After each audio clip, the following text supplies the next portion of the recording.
지난 6월 29일 일본 이화학연구소에서 시연회가 열렸다.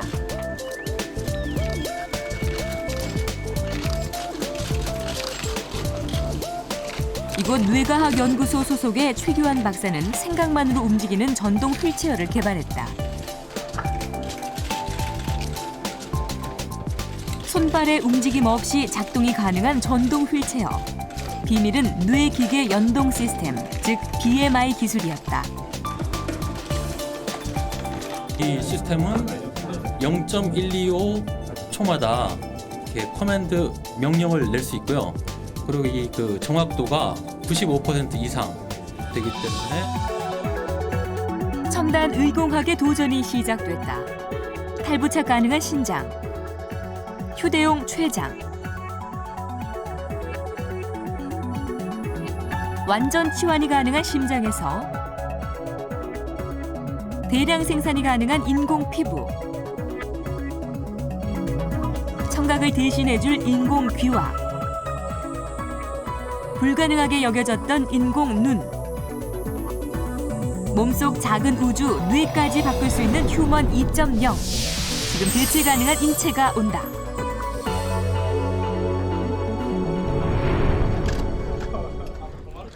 수많은 취재진이 몰려든 시연회.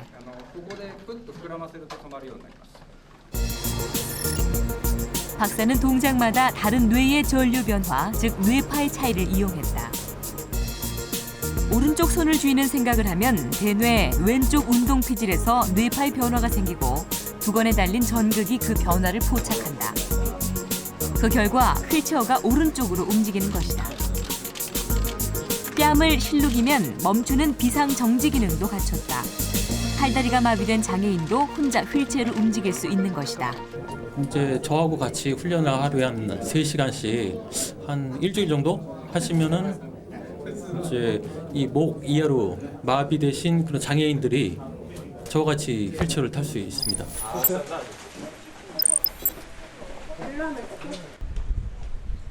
귀여운 복장으로 캔버스를 누리는 맥스와 스파이크. 두 강아지에겐 조금 특별한 능력이 있다. 앉으세요. 아유, 잘했어. 한림대 신영철 교수팀은 BMI 기술을 이용해 사람과 대화를 나눌 수 있는 강아지를 개발했다. 이름이 뭐야?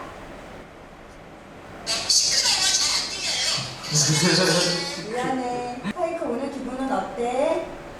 스파이크는 질문과 상태에 따라 다른 답변을 내놓는다. 기분이 어때?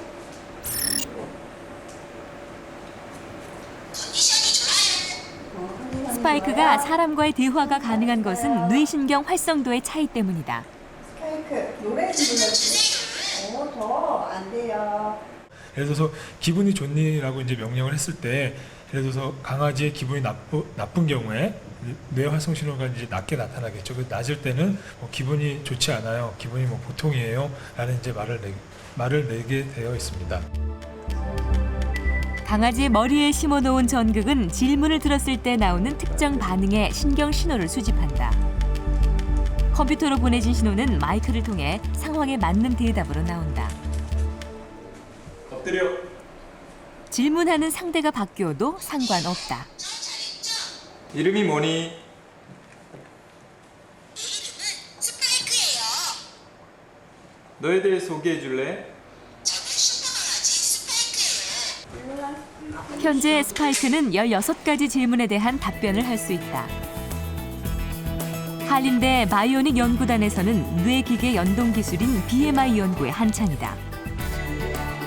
연구팀은 현재 동물의 생각을 읽어 간단한 대화를 가능케 했지만 궁극적으로는 사람의 생각을 읽어낼 수 있는 기술을 연구하고 있다. 강아지가 자유롭게 돌아다니면서 집안에서 이야기를 나눌 수 있는, 사람들하고 인터액션 할 수 있는 그런 상태로 지금 발전을 시키고 있어요. 사람의 후각 능력을 뛰어넘는 인공 코의 개발. 특정 냄새를 쥐에게 맡게 한 후 뇌신경 신호의 변화를 살폈다. 그냥 보통 물입니다. 이거 보통 물을 우선 무색 무취에 식염수를 묻혀 쥐의 코에 가져갔다. 식염수이기 때문에 아주 식염수는 냄새가 거의 나지 않아 평소와 별다른 차이를 보이지 않았다. 사자 오줌, 그러니까 그 포식자의 냄새를 한번 냄새를 맡게 해보겠습니다. 이 경우 식염수보다 신경 신호 활성도가 높아져 그래프가 더 촘촘해졌다. 바나나 향이라고 보시면 됩니다. 바나나 향인데요. 또한 동물들이 가장 민감하게 반응하는 먹이 냄새를 맡게 한 후 그 결과를 살폈다. 먹이에서도 향긋한 냄새이기 때문에 역시 변화가 보였다. 인공 코로 활용될 가능성이 보인 것이다. 그런 암과 같은 질병의 초기 진단에 사용해서 많은 생명을 구할 수도 있고, 또한 향수 산업이나 아니면은 잃어버린 사람을 찾는다거나. 불의의 사고로 잃은 신체를 생체 기계로 대체한 600만 불의 사나이. 망원 능력을 가진 주인공의 눈처럼 복잡한 구조를 가진 망막의 개발은 과연 가능한 것일까? 미국 볼티모어의 작은 마을. 컵을 나르는 콘스탄토 무로스 씨의 움직임이 조심스럽다. 서툰 손길로 집안일을 돕는 콘스탄토 브로스 씨. 그는 27년 전 망막세포 변성 진단을 받았다. 갑작스러운 실명으로 직장까지 포기했던 예전과는 달리 지금은 위험한 일에도 한결 여유가 생겼다. 지금처럼 인공망막 장치인 안경을 착용하고 시간을 충분히 주면 안경 없이 볼 때보다 훨씬 밝게 볼 수 있습니다. 그에게 다시 빛을 선사한 것은 기술의 혁명으로 불린 인공망막 장치의 개발이었다.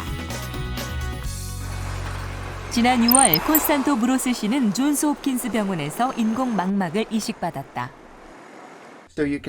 보시다시피 일반 선글라스와 비슷하게 생긴 안경입니다. 이 렌즈만 빼면요. 인공망막은 소형 렌즈로 이미지를 포착해 영상 처리기에 보낸다. 이미지는 눈 옆에 안테나로 보내지게 됩니다. 이 신호가 뇌로 보내지는 것이다. 신호는 전극에서 망막 속으로 가는데 망막 세포가 그 신호를 포착해서 뇌에 보냅니다. 아직까지 눈에서 시신경을 거쳐 뇌까지 경로가 연결될 수 있기 때문이죠.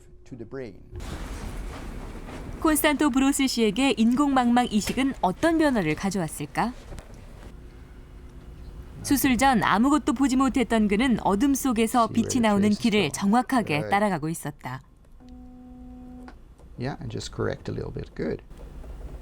인공망막 이식과 훈련 덕분이었다. 아주 잘했어요. 처음 했을 때보다 훨씬 나아지셨는데요.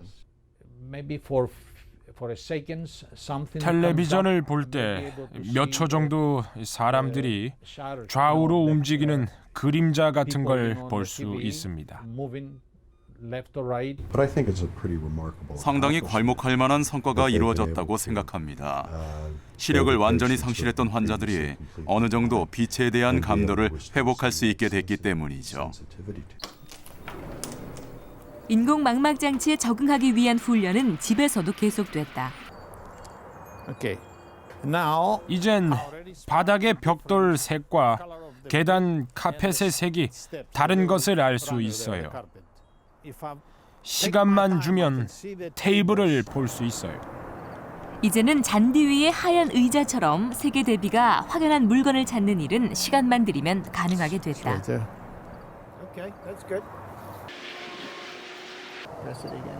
다시 한번 의자 찾기를 시도했다. 두 번째 시도도 역시 성공. 여기에서 뭔가 반사돼 보이는데요. 네. 좋아요. 다시 한번 옮겨볼게요. 인공망막을 이식받은 환자는 포착한 이미지를 해석하기 위해 지속적인 훈련을 해야 한다. 1988년 국내 처음 도입된 인공와우는 환자의 손상된 청각 신경세포를 직접 자극해 귀의 기능을 대신한다. 외부 소리가 입력되면 언어 합성기로 신호가 전달돼 소리를 코드화시킨다. 이것은 발신기로 넘어가 피부 안에 있는 수화기로 가서 전기 신호로 바뀐다. 이 신호는 와우, 달팽이관에 삽입된 전극으로 전달돼 청신경을 자극하는데 이때 뇌에서 전기 신호를 소리로 인지하게 되는 것이다. 신경세포는 다시 재생이 되지는 않습니다. 현재 우리 재생의학으로는 그걸 다시 해줘서 임상적으로 쓰일 만한 어떤 결과를 가져오지 못합니다. 그렇지만 이런 인공장기를 통해서 그 기능을 다시 살려줄 수 있는 유일한 기기이죠. 정부의 비용 보조로 난청 환자에게 희망이 되고 있는 인공 와우.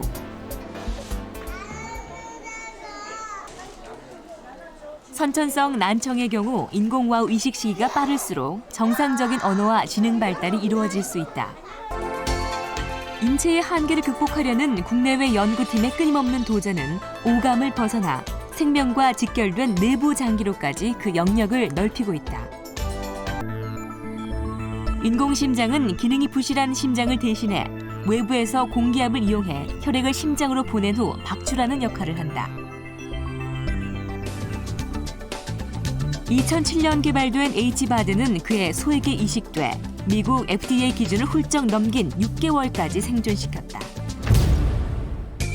실제 해외에서는 체외형 인공심장을 환자들에게 이식해 생명 연장에 도움을 주고 있다. 인공심장은 심장을 보조하며 임시적으로 사용되는 체외형 인공심장 외에 체내에 이식되는 완전 이식형 인공심장이 개발된 상태다. 실제로 사람 몸에 이식이 되면 7년, 8년 아마 제일 지금 길게 생존해 있는 경우가 한 8년 생존한 걸로 제가 알고 있는데 오래 사용할 수 있습니다. 그 사이에 필요하다면 심장 이식으로 넘어가도 되고 혹은 심장이 회복이 되면 제거하면 되고. 2005년 스위스 로잔 공대에서 시작된 블루브레인 프로젝트는 슈퍼컴퓨터를 이용해 인간의 뇌를 정밀하게 읽어내는 연구를 진행 중이다. 장기뿐만 아니라 인간의 뇌까지 극복하려는 끊임없는 인류의 노력.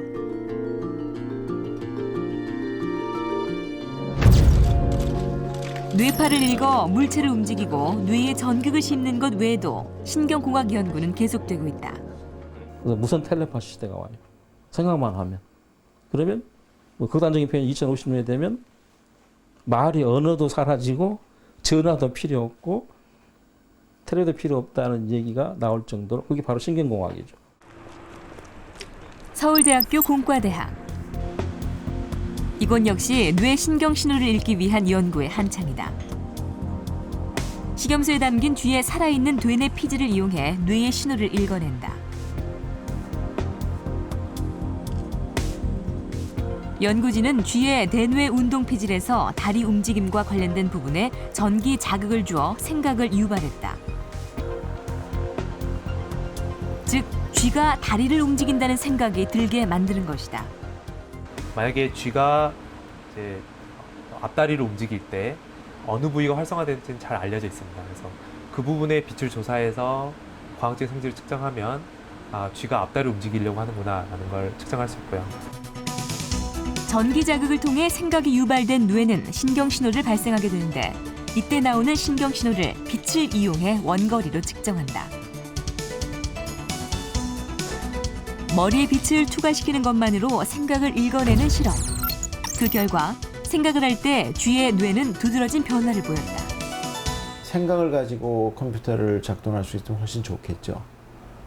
뭐 예를 들어서 저같이 기억력이 조금 문제가 있는 사람은 기억력에 도움을 받을 수도 있을 것 같고요. 뇌를 정복하고자 하는 시도는 인간을 닮은 가상체 연구에까지 확장됐다. 카이스트의 김종환 교수팀은 단순한 인공지능을 넘어 스스로 주변 환경에 맞게 행동하는 생각하는 로봇에 대한 연구 중이다. PDA를 통해 움직이는 이 로봇 역시 연구팀에서 개발 중인 생각하는 로봇의 기초 모델이다.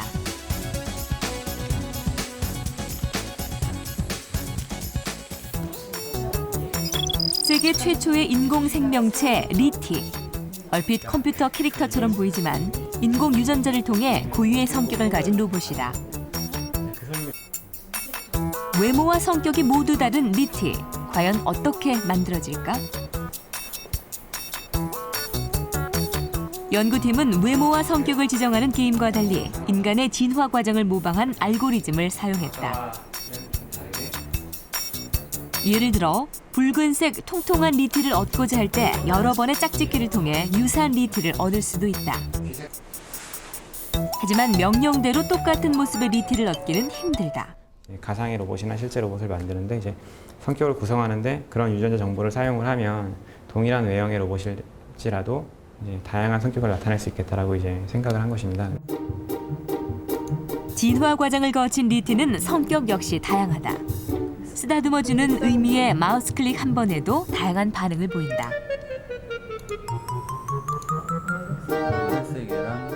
예를 들어 낙천적인 하늘색과 검은색 리티는 금방 화가 풀리는 반면 소심하고 우울한 성격의 갈색 리티는 한 대 맞으면 놀라고 슬퍼한다. 마지막으로 성격이 다혈질인 아이보리색 리티. 한 대만 맞아도 금방 화를 낸다.